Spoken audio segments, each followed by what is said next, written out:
మంచిది. మరి నా ఆహ్వానాన్ని మన్నించి మీరు ఇంతసేపు మరి మీ టైం ఇచ్చారు.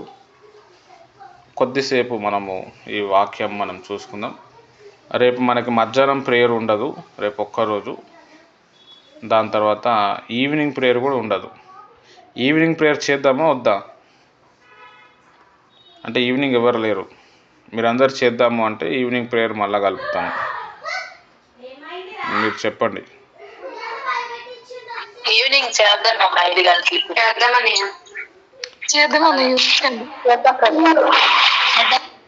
సరేలే.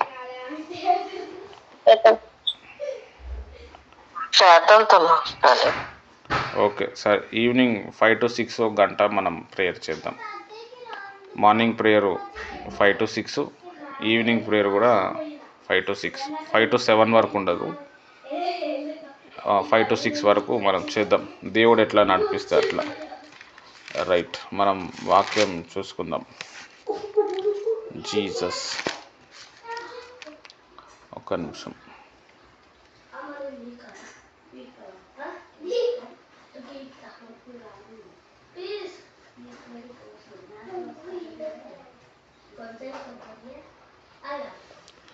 పేతురు రాసిన రెండవ పత్రిక, పేతురు రాసిన రెండవ పత్రిక 3వ అధ్యాయం, తెలుగు బైబిల్లో 219, 219. పేతురు గారు రాసిన రెండవ పత్రిక 3వ అధ్యాయం 3వ వచనం నేను చదువుతా, వినండి. అంత్య దినములలో అపహాసకులు అపహసించుచు వచ్చి తమ స్వకీయ దురాశల చొప్పున నడుచుకొనొచ్చు. ఆయన రాకడను గూర్చిన వాగ్దానము ఏమాయెను? పితరులు నిద్రించినది మొదలుకొని సమస్తమును సృష్టి ఆరంభమున్నట్టే నిలిచి ఉన్నదే అని చెప్పుదరని మొదట మీరు తెలుసుకొనవలను. ఏలయనగా పూర్వం నుండి ఆకాశం నుండి అనియు నీళ్ళ నుండి నీళ్ళ వలనను సమకూర్చబడిన భూమియు దేవుని వాక్యం వలన కలిగినని వారి బుద్ధిపూర్వకంగా మరుతురు. రైట్, ప్రార్థన చేద్దాం. స్తోత్రం ప్రభా, వాక్యంలో వెళ్తున్నాం, మాతో మాట్లాడండి. నాకు కనిపించు, అందరికీ కనిపించు. నాతో మాట్లాడు, అందరితో మాట్లాడమని ప్రభువైన యేసు నామంలో ప్రార్థిస్తున్నాను తండ్రి. ఆమెన్. ఇక్కడ పేతురు భక్తుడు ఆయన ఆత్మలోంచి గ్రహించి కొన్ని మాటలు రాస్తున్నాడు. హల్లెలూయా. ఆయన ఏమని చెప్పిండంటే, అంత్యకాలంలో చాలామంది ఏం చెప్తారంటే దేవుని రాకడ లేదు, అసలు రాకడ సబ్జెక్టే లేదు, ఆల్రెడీ దేవుడు భూమి మీదకి వచ్చేసిండు, మళ్ళా రాడు, మనుషుల కొరకు చనిపోయిండు, తిరిగి లేచి వెళ్ళిపోయిండు అని చెప్తారు. చైనాలో ఒక బోధ ఉంటుంది. ఆ బోధ ఏంటంటే, ఆల్రెడీ యేసుప్రభు 1800 శతాబ్దంలోనో 1900 శతాబ్దంలో వచ్చాడు, ఒక ఆమెను పెళ్లి చేసుకున్నాడు, వాళ్ళతో సంఘం కట్టిండు, ఆయన చనిపోయాడు, ఆ యేసుప్రభు అట్లా వెళ్ళిపోయాడు. ఇప్పుడు మనమంతా వాళ్ళ బోధలో మనం వెళ్ళి వాళ్ళ సంఘాన్ని మనం పెంచాలి, అదే క్రీస్తు సంఘము అని చెప్పి చైనాలో ఒక బోధ నడుస్తూ ఉంది. అయితే పేతురు భక్తుడు ముందే గమనించి చెప్పిండు. ఎట్లా తెలిసింది ఆయనకి? హల్లెలూయా. బాగా అర్థం చేసుకోవాలి. ఎట్లా ఆయన గ్రహించిండు అంటే, ఆయన స్పిరిట్లో ఆయన తెలుసుకున్నాడు. మనమందరం కూడా ఆత్మయి ఉన్నాము. బాగా అర్థం చేసుకోవాలి. నువ్వు ఆత్మయి ఉన్నావు. ఆత్మ ఉన్నవాళ్ళు ఆత్మలో అన్ని గ్రహించగలుగుతారు. ఆత్మ ఎక్కడికైనా ట్రావెల్ చేస్తుంది. అమెరికాకి ట్రావెల్ చేస్తుంది, దాని తర్వాత ఆఫ్రికాకి ట్రావెల్ చేస్తుంది, ఏడైనా ట్రావెల్ చేయగలుగుతుంది. హల్లెలూయా. ప్రేయర్ చేసే ప్రేయింగ్ పర్సన్ ఏ ప్రాంతానికైనా వెళ్ళగలుగుతాడు. పౌలు భక్తుడు ఏమంటాడు? నేను జైల్లో బంధించబడ్డాను, దేవుని వాక్యం బంధించబడలేదు అంటాడు. గెహాజీ మరి ఆయన డబ్బుల కోసం నయోమోన్ దగ్గరికి వెళ్ళినప్పుడు ఎలీషా భక్తుడు ఒక మాట చెప్తాడు, నీతో పాటు నా ఆత్మ రాలేదా? నువ్వు ఆయనతో మాట్లాడేటప్పుడు నేను పక్కనే ఉన్నా, నన్ను చూడలేదా అంటాడు ఆయన. హల్లెలూయా. బాగా అర్థం చేసుకోవాలి. ఇక్కడ పేతురు భక్తుడు గమనించి ఏమంటుండంటే అంత్య దినంలో దేవుని రాకడ అసలు లేదు అని చెప్తారు అంటున్నాడు. ఇవన్నీ కూడా పేతురు భక్తుడికి దేవుడు ఆత్మలో డైరెక్షన్ ఇచ్చిండు. మనం ప్రేయర్ చేస్తూ ఉండటం వల్ల ఏమైతే నీకు ఆత్మలో డైరెక్షన్ వస్తుంది. బాగా అర్థం చేసుకోవాలి. యేసుప్రభు వారు చెప్పిండు, నేను 3 రోజుల్లో చంపబడతాను, నేను మళ్ళా లేస్తాను, యెరూషలేంకి వెళ్ళిన తర్వాత నన్ను చంపేస్తారు, చాలాసార్లు చెప్పిండు. ఆత్మలో ఆయనకు ఆ డైరెక్షన్ వచ్చింది. హల్లెలూయా. పొట్టి జక్కయ్య అనే వ్యక్తి యేసుప్రభు కోసం మేడి చెట్టు ఎక్కితే, చెట్టు పెద్దగా ఉంటుంది, ఈయన పొట్టిగా ఉంటాడు, యేసయ్యను చూడాలని చెప్పి ఆయన చెట్టు ఎక్కుతుంటే యేసుప్రభు వారు నడుచుకుంటూ వచ్చి ఆ మేడి చెట్టు కింద నిలబడి పైకి చూసి, జక్కయ్య మీ ఇంట్లో అన్నం తిందామని వచ్చాను, దా అన్నం పెట్టు అని అంటాడు. ఆయన షాక్ అయిపోతాడు. యేసుప్రభు నా ఇంటికి ఎప్పుడు వచ్చిండు, నాకెట్లా తెలుసు ఆయన పేరు అని ఆత్మలో యేసయ్య గమనించాడని రాయబడ్డది అక్కడ బైబిల్లో. అట్లనే యేసుప్రభు వారు సీమోన్ అనే ఒక కుష్టి వ్యాధి వాళ్ళ ఇంటికి వెళ్ళినప్పుడు అక్కడ ఒక పాపాత్మురైన స్త్రీ యేసుప్రభు పాదాలు కడుగుతూ ఉంటుంది. కడుగుతూ ఉన్నప్పుడు మరి సీమోన్ అనుకుంటూ ఉంటాడు, ఈయన నిజంగా ప్రవక్త అయితే ఆ పాపాత్మ స్త్రీని ఎందుకు కాళ్ళు అంటిస్తూ ఉన్నాడు, కాలు ఇవ్వకపోతే అయిపోతుంది కదా, ఆమెను వెళ్ళగొట్టేస్తే అయిపోతుంది కదా. ఆ విషయము యేసుప్రభు వారు ఆత్మలో గ్రహించి సీమోన్కు ఒక మాట చెప్తాడు, చూడు సీమోను, నేను నీ ఇంటికి వచ్చాను, కనీసం ఒక చెంబు నీళ్ళు ఇవ్వలేదు కాళ్ళు కడుక్కోనికి, కానీ నేను వచ్చినప్పటి నుంచి ఈమె కన్నీటితో నా పాదాలు కడుగుతుంది, తన కన్నీరుతో నా పాదాలు కడిగింది, ఈమె నన్ను ఎక్కువగా ప్రేమిస్తుంది, ఈమె ఎక్కువ పాపాలు క్షమించబడ్డాయి. ఎవరైతే నన్ను ఎక్కువగా ప్రేమిస్తారో ఎక్కువ పాపాలు క్షమించబడతాయి, తక్కువగా ప్రేమిస్తారో తక్కువ పాపాలు క్షమించబడతాయి. అక్కడ సీమోన్ భక్తుడు ఏదైతే అనుకుంటుండో యేసుప్రభు ఆత్మలో గ్రహించిండు. అట్లా బైబిల్లో చాలామంది గ్రహించిండు.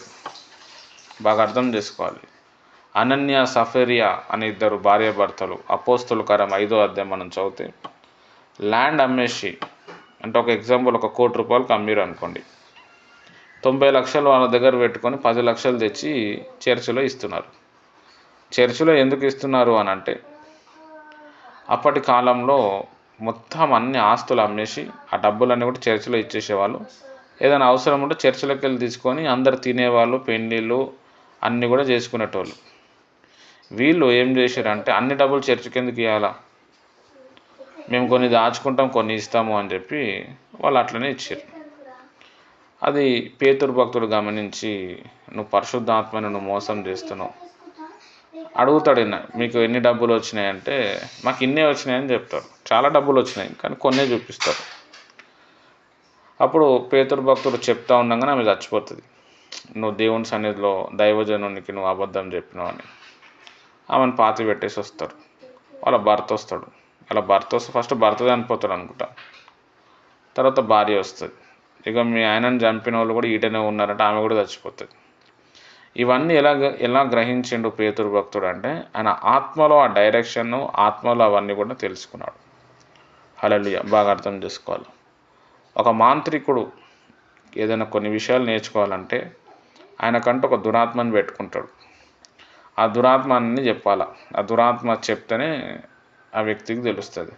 ఆ దురాత్మ రాంగ్ ఇన్ఫర్మేషన్ ఇచ్చిందనుకో, ఈయనకు రాంగే అర్థమవుతుంది. హల్లెలూయా. ఆ మాంత్రికుడు పెద్దగా ఆత్మలో ఆయన ఏం పెద్దగా తెలుసుకోలేడు. బాగా అర్థం చేసుకో. లోపల ఉండి దురాత్మ ఉండి ఆయనకు చెప్తే ఆయన తెలుసుకోగలుగుతాడు, ఆ దురాత్మ చూపిస్తుంది. కానీ మనకి ఆత్మలో మనం గ్రహించగలుగుతాం. ఆత్మకు ఒక ర్యాంక్ ఉంటుంది. ఇప్పుడు కొంతమంది దైవజనులు ప్రార్థన, ఇప్పుడు నేనే ఉన్నా, మీరే ఉన్నారు, మీరు ప్రార్థన చేస్తే దయ్యం పోతలేదు, నేను ప్రార్థన చేయంగా నేను మాట్లాడుతుంటే నేను వెళ్ళిపోతుంది. నా ఆత్మీయ ర్యాంక్ ఫుల్ పెద్దగా పెరిగింది, మీది ఇంకా పెరగలేదు. ఆత్మలో ర్యాంక్ అనేది ఉంటుంది. ఈ ర్యాంక్ని మనము పెంచుకోవాలి. ఎలా పెంచుకోవాలా? ప్రార్థన చేస్తూ, భాషలు మాట్లాడుతూ, బైబిల్ చదువుతూ ప్రార్థనలో ఉంటే ఆత్మలో ర్యాంకు పెరుగుతుంటుంది. మీరు గ్రహిస్తూ ఉంటారు. మీరందరూ కూడా నా ఆహ్వానాన్ని మన్నించి నేను ఏదైనా ప్రాంతానికి వెళ్ళండి అని అంటే మీరు ప్రేయర్ చేసారు, మీరు అందరు కూడా. నాకు ప్రేరేపణ వచ్చింది బ్రదర్, నాకు భారం కలిగింది. ఎక్కడ కలిగింది భారము? ఆత్మలో కలిగింది. హృదయంలో భారం కలిగి ఉంటేలే ఆ భారము వేదన మొత్తం రోజంతా నైట్ అంతా ఉంటుంది. మీకు ఆత్మలో భారం కలిగింది, అది కొద్దిసేపు ఉండి ఆగిపోయింది అన్నమాట. హల్లెలూయా. ఆత్మలో మనం గ్రహించుకున్నాం. దేవుడు ఏదైనా మాట్లాడినప్పుడు ఆత్మలో ఇస్తాడు. ఒక దైవజనుడు మన తల మీద చేయబెట్టి ప్రార్థన చేసినప్పుడు ఏది వచ్చినా కానీ మన ఆత్మలో ఇన్వెస్ట్ అవుతుంది, ఆత్మలో భద్రపడుతుంది.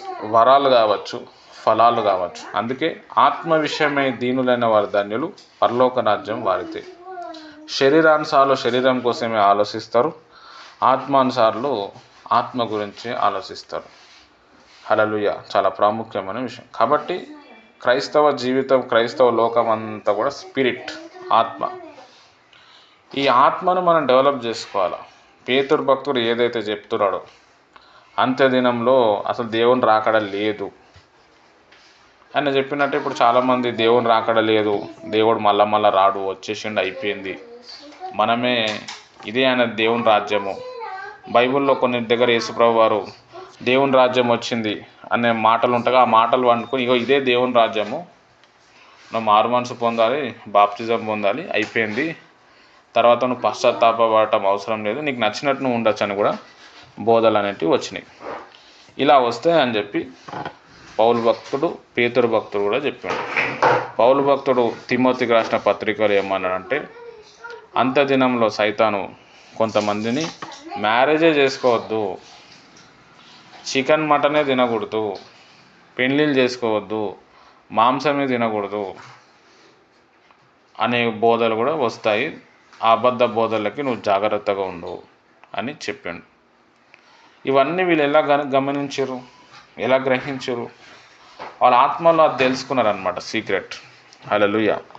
అయితే దేవుని ప్రియమైన వాళ్ళరా, మీరు కూడా భక్తి సాధన చేస్తుంటే, ప్రేయర్ చేస్తుంటే, ఎక్కువగా భాషలు మాట్లాడుతుంటే మీ ఆత్మలో మీరు అన్నీ కూడా గ్రహిస్తారు.